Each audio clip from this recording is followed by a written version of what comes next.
The stage is set. Now let the madness begin. Texas A&M, the 10 seed, getting ready to face off against the 7 seed St. Mary Gales. It'll be a battle to see who will make it to the round of 32. It is Texas A&M's fourth straight NCAA tournament appearance. It is the fifth straight for St. Mary's, but the difference is here, Bucky McMillan in his first year leading the Aggies, making it to a place where a lot of people preseason did not pick them to come in and finish this spot. They were picked to finish 13th by the coaches poll there.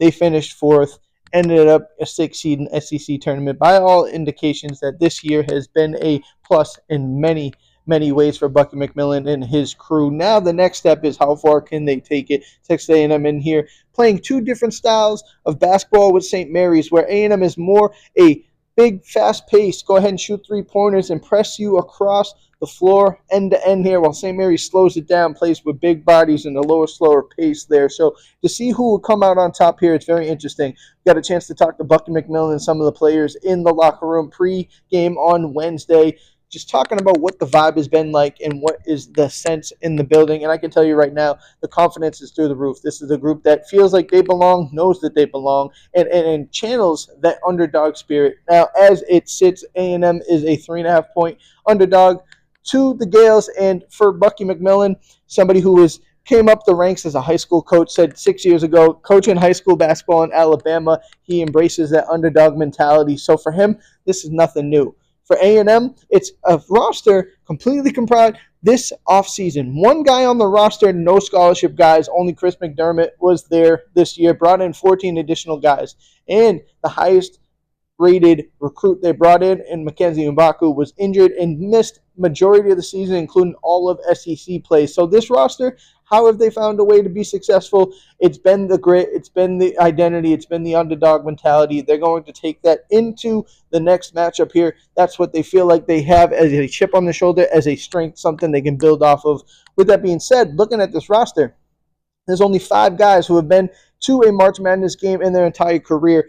Rylan Griffin has played in 9. This will be his 10th. Zach Clements has been in 5. He's actually been in the national title game with Kansas. Rounding out the group is Josh Holloway, Federico, and just looking at different people in Pop Isaacs, there. So not a lot of experience in this moment. When you look at it and talk about Rashawn Agee, he talked about his brother with Iona playing in a March Madness game, but Rashawn himself has never played in a game. So it'll be interesting to see exactly how this will shake out for them as far as experience goes. But like I said, when we talked to them in the locker room, they've taken the moment in. They're all soaking it in. They're talking about exactly how, they're embracing it all, but not making it too big or too much for themselves. So interesting perspectives to see how it's all going to shake out.